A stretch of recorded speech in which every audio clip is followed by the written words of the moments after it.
Aujourd'hui, on reçoit à l'émission la globe-trotter Caroline Neal. On discute de son copain, de son blog et de sa passion pour le voyage. Alors, suivez-moi!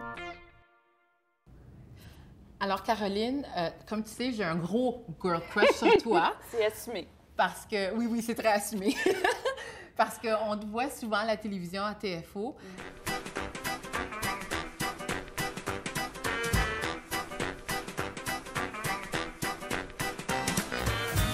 Mais peut-être plusieurs personnes aussi te connaissent comme co-blogueuse de Passport and a Toothbrush.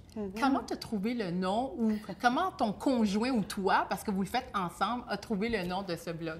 Bien, c'est drôle parce que Matt et moi, je veux dire, je lui ai vraiment donné l'amour du voyage et puis on a trouvé le nom parce qu'on, je sais pas pourquoi, on trouve tout le temps que ça fait un peu plus chic, classe, avoir deux mots ensemble. C'est littéralement juste à cause de ça, mais c'était vraiment l'idée que tout ce qu'on a besoin en voyage, vraiment pour partir pour l'aventure, c'est ton passeport, une brosse à dents, let's go, t'es prête, un peu d'argent aussi, mais bon, c'est un détail, mais ouais. Donc, c'est vraiment pas besoin de grandes choses pour voyager, donc d'où l'idée, c'est ça. Oui, mais toi, t'es née avec des parents qui sont des, comme tu dis, des nomades. Vous venez de l'Uruguay, puis vous êtes nés au Canada à l'âge, je pense, de 2 ans pour toi. Bien, moi, en fait, je suis née au Canada, mais eux autres, ça faisait 2 ans, en effet, qu'ils étaient au Canada, puis eux autres, ils ont voyagé, 2 ans aussi, en fait, pour arriver au Canada. Ils ont vécu en Bolivie, en Argentine, en Espagne, Mexique et d'autres avant d'arriver au pays. Et puis depuis, écoute, ça a beaucoup bougé parce que, tu sais, moi, je suis née, puis on a bougé du Québec en Colombie-Britannique et puis ensuite en Ontario, dans le sud. Donc, ça a toujours été très naturel d'être nomade, dans le fond, avec la famille et puis ensuite moi toute seule aussi. Oui. Puis on peut le voir, on peut le sentir parce que, bon, comme tu dis, tu viens d'une famille nomade. Oui. Et maintenant, tu as entraîné ton chum dans la course autour du monde. Tu as entrepris un gros projet il y a quelques années de voyager avec ton chum pendant presque 1 an. Comment tu as trouvé l'expérience puis comment vous avez planifié tout ça? Écoute, c'est fou quand j'y pense qu'on avait eu l'idée. Ça faisait longtemps qu'on voulait voyager ensemble. Mais la première fois qu'on s'est décidé, c'était pas très organisé. On était un peu plus jeunes aussi. Et puis, environ 2 ans après, on a dit, OK, tu sais quoi, c'est maintenant le temps. On était à mi-vingtaine. On y va, on va faire Pourquoi ça. à ce moment-là même? Ben, écoute, tu sais, je pense que c'est la crise existentielle aussi, là, mais c'était aussi, on n'avait pas autant de responsabilités, et puis c'était vraiment aucune maison à vendre, aucun enfant, pas d'animaux, rien, là. Tu sais, c'était comme, OK, ben, tu sais quoi, on peut bouger là. Et ce qui est drôle aussi, c'était son premier voyage à l'international. Ton chum, ça? À mon chum, à Matt, là. Wow! Là, c'était comme, il devait comme avoir un passeport, puis c'est comme, OK, ben... Fait que là, c'était le premier voyage à Matt. Et puis là, on a décidé, ben si on va le faire, on va bien le faire. Donc, de là, l'idée de voyager pendant 1 an. Alors, ton chum qui avait très peu d'expérience en voyage et toi qui es une nomade, vous vous êtes mis ensemble pour voyager pendant 10 mois. Ouais. Donne-moi une idée comment vous avez planifié cette levée de fonds de 18 000 comme que tu me l'as mentionné. Comment vous avez fait ça? En n'ayant pas de vie. C'était vraiment ça. On habitait à Toronto dans le temps. Et puis, on s'est décidé, bien, la priorité, c'est ce voyage-là. Donc, on savait, par exemple, si on économisait un 200 $ un mois, bien, ça, 200 $ peuvent être dépensés à, je sais pas, faire de la montgolfière en Turquie. Tu sais, par exemple, c'est vraiment pouvoir le mettre d'une façon d'imager cette économie. Donc, ce qu'on a fait, écoute, on sortait pas souvent. La grande sortie, c'est aller au cinéma, puis that's it. Même la maison où on était, l'appartement, bien, on l'a pas vraiment décoré. On s'est pas vraiment approprié là où on était parce qu'on savait qu'on allait vivre quelque chose de beaucoup plus excitant puis de grandiose. Mais c'était beaucoup de sacrifices parce qu'on faisait pas vraiment l'effort d'aller y rencontrer plein de monde ou de quoi parce qu'on savait Non, nous, on part. On part dans 1 an et demi, on quitte. Et puis, donc, c'est ça. Donc, c'était faire les coupons. Tu sais, le festival du no-name, là, chez nous, pour l'épicerie. Donc, c'est ça, beaucoup de sacrifices pour y arriver. Ouais. Alors, ce sacrifice qui a duré à peu près 1 an a porté fruit parce que plus tard, vous avez quitté vos emplois avec un délai de 2 semaines de vacances. Oh là. Est-ce que ton employeur était-il au courant? Non. Donc, j'avais quelques personnes qui savaient que j'allais partir, mais personne n'était au courant. Matt, de son côté, oui. Lui, le monde était au courant, mais moi, je devais vraiment garder ça un peu plus secret pour pas avoir le risque qu'on me mette à la porte et que j'avais pas de cash pour voyager. Là. Oui. Donc, c'est ça. Donc, ça a pris... donc, j'ai vraiment attendu à la dernière minute légale là, que je pouvais leur annoncer ça. Puis j'ai dit, ouais, je m'en vais. Et en pensant, je m'en vais pendant 1 an à l'étranger. Fait que c'était comme, oh! Fait que ça fait longtemps que tu le savais, genre. Donc, c'était... Wow. Mais ouais, non, c'était décidé. Donc, on a quitté Toronto et puis environ 1 semaine après, on était dans l'avion, prête à partir. Ouais. Et quand vous êtes parti, qu'est-ce qu'il y avait dans ton sac?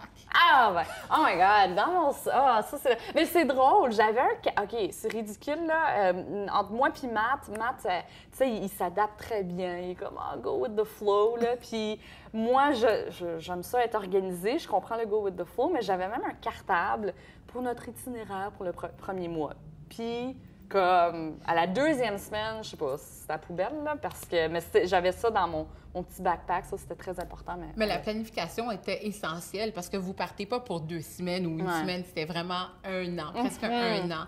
C'était quoi le premier arrêt dans votre itinéraire? Quel pays vous avez visité en premier? Donc, le premier arrêt, c'est ma ville que j'avais déjà visitée puis que j'adore, c'est Paris. Moi, j'ai un grand amour pour la France, donc ça, c'était comme...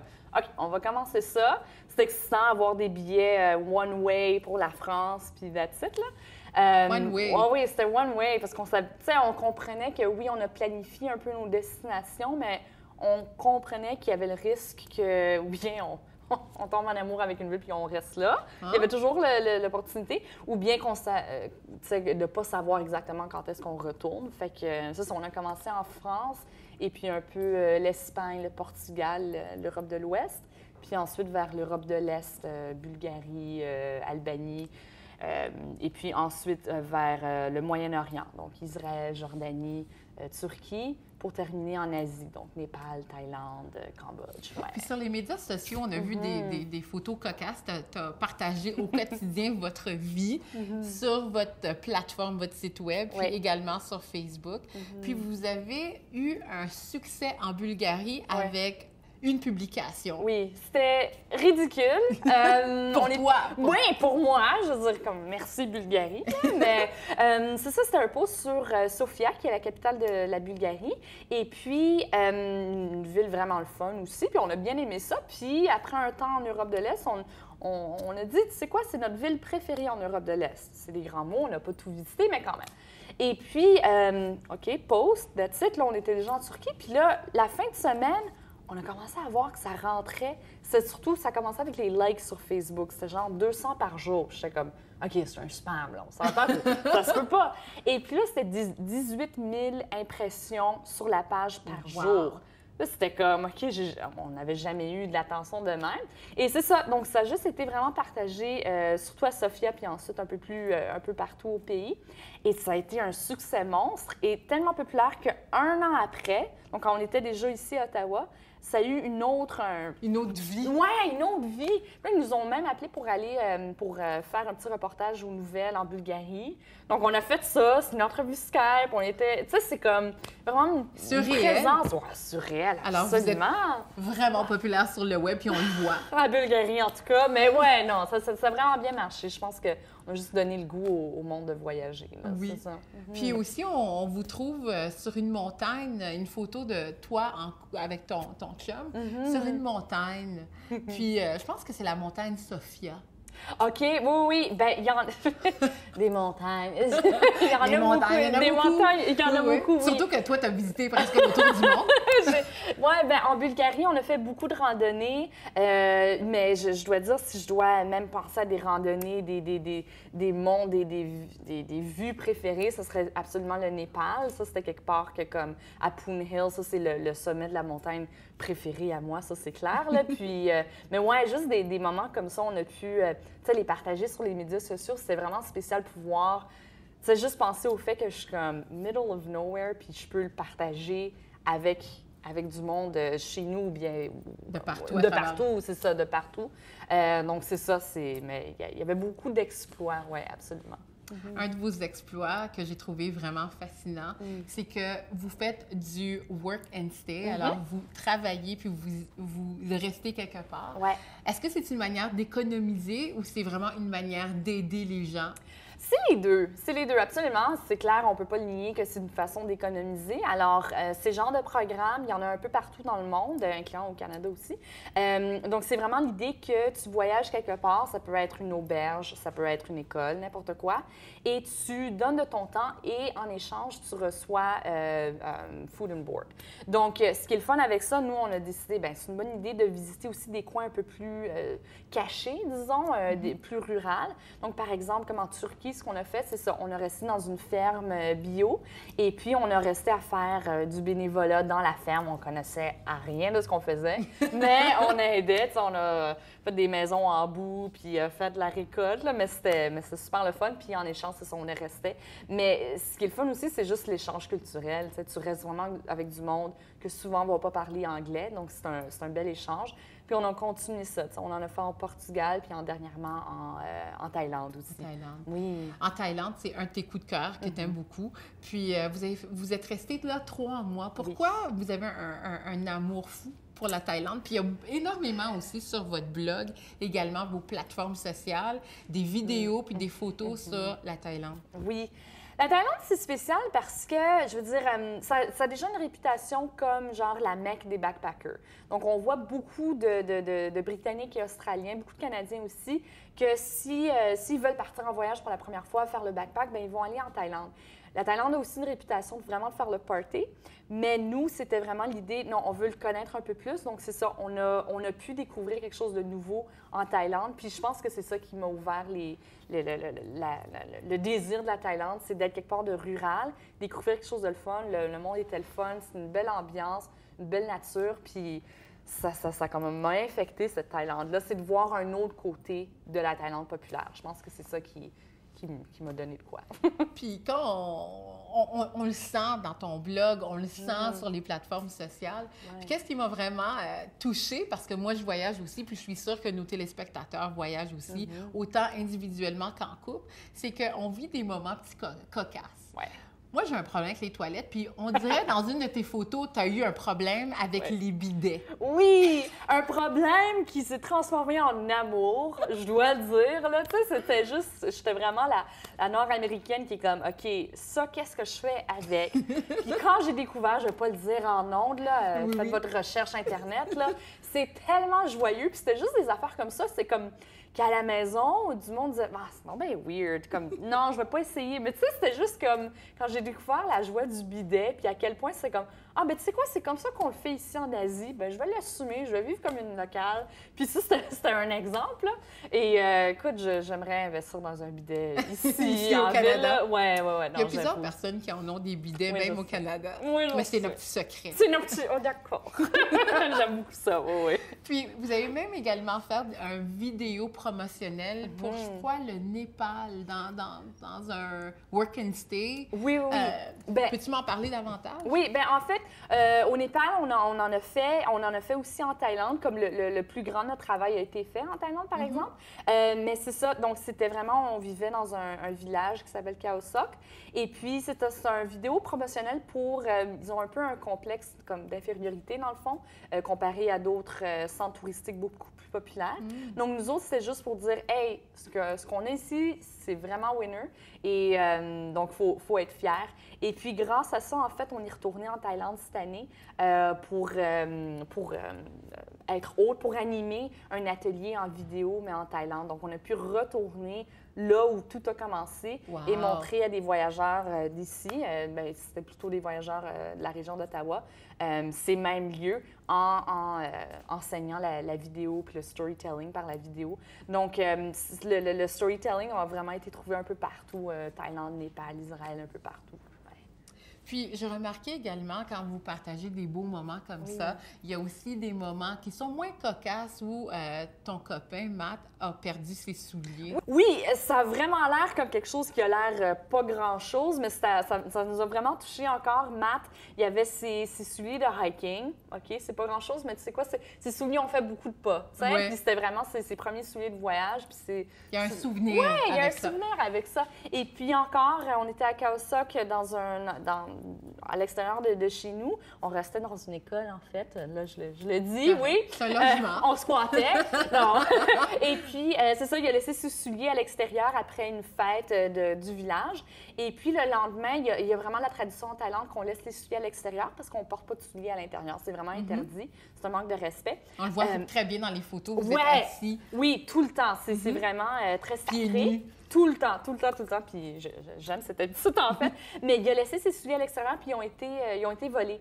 Donc là, c'est juste poche parce que, tu sais, c'était comme... C'est un village où on habitait, on commençait à avoir des beaux liens, puis c'est comme, OK, on a pris avantage de nous. Donc, la personne avec qui on restait, notre hôte, qui est comme devenu notre père thaïlandais, on aime parce dire. qu'il est presque toutes les photos. Il est partout sur le site. Il pourrait avoir son propre blog, Pilex, son nom. Et puis là, il nous a promis, il a dit « 2 days, shoes, you have back ». Tu sais, son anglais était très limité. On est comme « OK, cool, whatever ». T'étais pessimiste. Ouais, j'étais très pessimiste et Matt aussi, là. Puis c'était 2 jours après. T'étais-tu pieds nus en passant, Matt? Non, il y avait des flip-flops. Okay.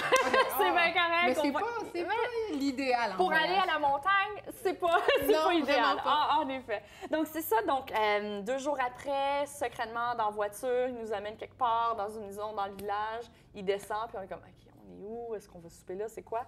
Il descend, on voit qu'il rentre, il ressort avec les souliers de Matt. Puis c'était juste comme, what? C'était juste tellement cool de voir ça, mais de voir le travail qu'il a fait, puis il a vraiment fait les liens. Puis là, l'instinct, c'était comme, well, who was it? C'était quoi? Comme, qu'est-ce qui s'est passé? Puis comme, c'est pas important, tu l'as, that's it. Donc, c'était juste beau de voir. C'est comme, ben c'est vrai, faut pas essayer de résoudre un peu plus. Ce qui est important, c'est que la communauté a travaillé comme ensemble pour avoir ces souliers-là. C'était juste un beau moment. C'est vraiment, merci. Ça s'est bien terminé, en fait. Absolument. Tu sais, il y a plusieurs personnes qui nous écoutent présentement. Puis, il y a des gens qui aiment ça, voyager en couple, puis qui rêvent de faire ce que vous avez fait, de partir pendant 1 année en couple à travers le monde.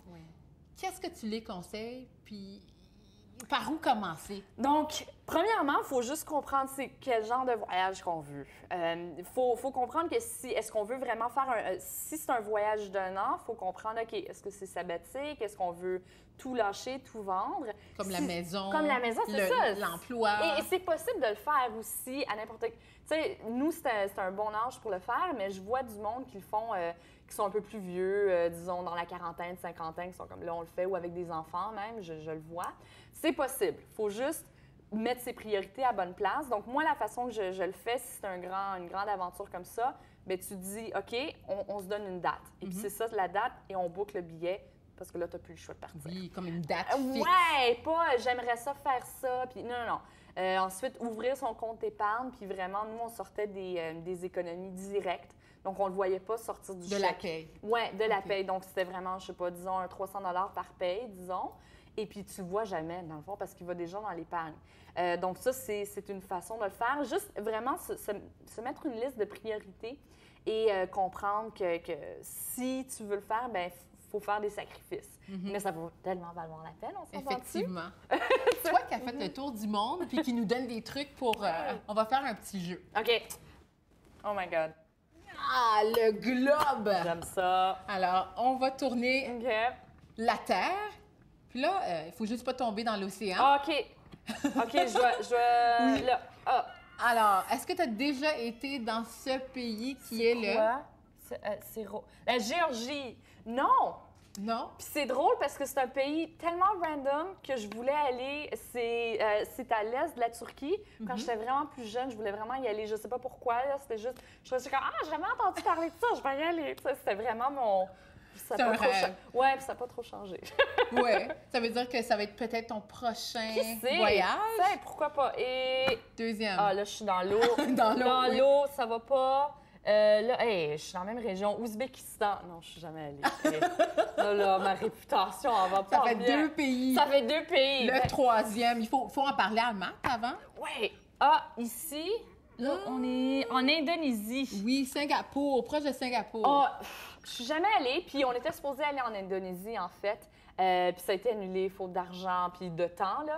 Mais l'Indonésie, en fait, c'est un de mes musts. Mais là, je dois dire qu'on dirait que je suis allée nulle part. Est-ce qu'on va faire un dernier? OK, toi, tu le fais. OK. Je te fais confiance. Faut que tu ailles dans les Antilles. Ouais, Je sais que tu as déjà été. Oui. Parce que tu viens de l'Uruguay, comme on l'avait dit. Ah, je suis proche de l'océan, mais on est proche de la Somalie.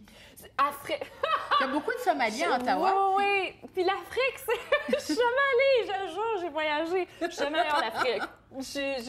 Le plus proche, que j'étais à Gibraltar. Là, je voyais à l'horizon, j'ai vu l'Afrique, le nord de l'Afrique. Fait qu'il y avait ça. Mais ouais, jusqu'à date, je me suis vraiment concentrée Amérique du Sud, Europe, Asie. C'est vraiment le Moyen-Orient. C'est là que j'ai été. Hey. Wow! Alors, ça l'Islande. Et l'Islande? Et Oui. l'Islande. Pourquoi l'Islande? Oh my God! Parce que, je suis tombée en amour avec le nord du pays. Je déteste l'hiver, mais j'adore le nord du monde, je veux dire, pardon.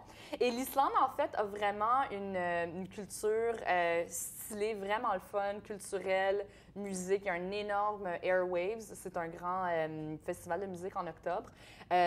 C'est ça qui m'intéressait. Et il y a bien des volcans, on dirait que tu es comme sur une autre planète, là. Puis c'est ça, j'aime incorporer de la ville cool avec la bonne nature. Moi, c'est comme l'idéal. Et l'Islande, c'est là que tu retrouves ça. Ouais. Je te donne le goût, hein? Oui, tu me donnes le goût. Mais j'aime pas l'hiver comme toi. Mais il fait plus chaud qu'au Canada, je veux juste dire. Voilà! Il y a une chose que j'adore chez toi, puis c'est une des raisons pourquoi tu es ma girl crush. Je trouve que tu es capable de marier toutes tes passions. Le voyage, tu travailles dans les médias également, puis tu es une grande fanatique de la mode. Oui. Puis même en voyage, tu es capable de maintenir un côté très stylé, comme on peut voir à l'écran.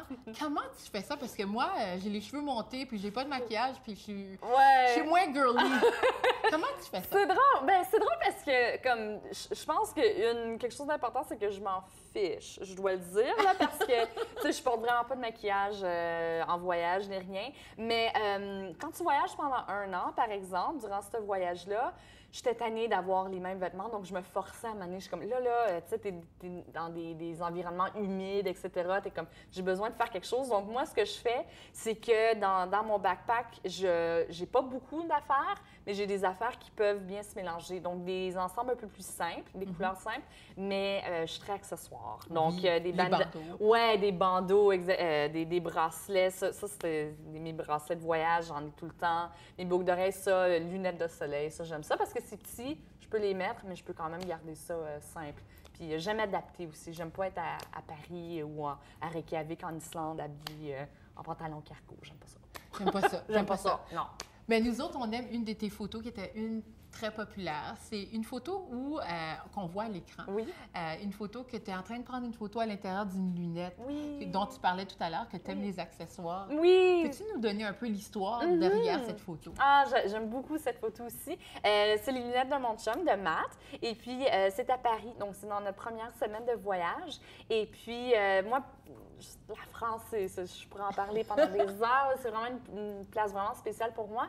Et puis, c'est ça. Moi, ce que j'aime de cette image, c'est que j'ai jamais pensé comme ça, mais c'était vraiment notre première semaine de voyage. Et puis, c'est lui en train de découvrir ce monde-là. Puis, j'étais en train de le regarder, en train de...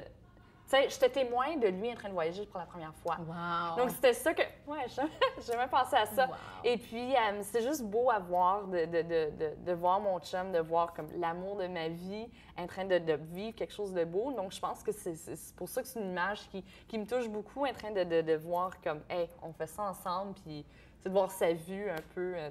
Comme on dit dans le pays de mes parents, l'union fait la force. Ouais. Puis on le voit très bien dans votre blog, Oui. puis aussi dans votre couple. Mhm. Maintenant qu'on sait que tu t'en vas dans 4 pays qu'on a définis, Je sais, ça n'a pas de bon sens. Oui!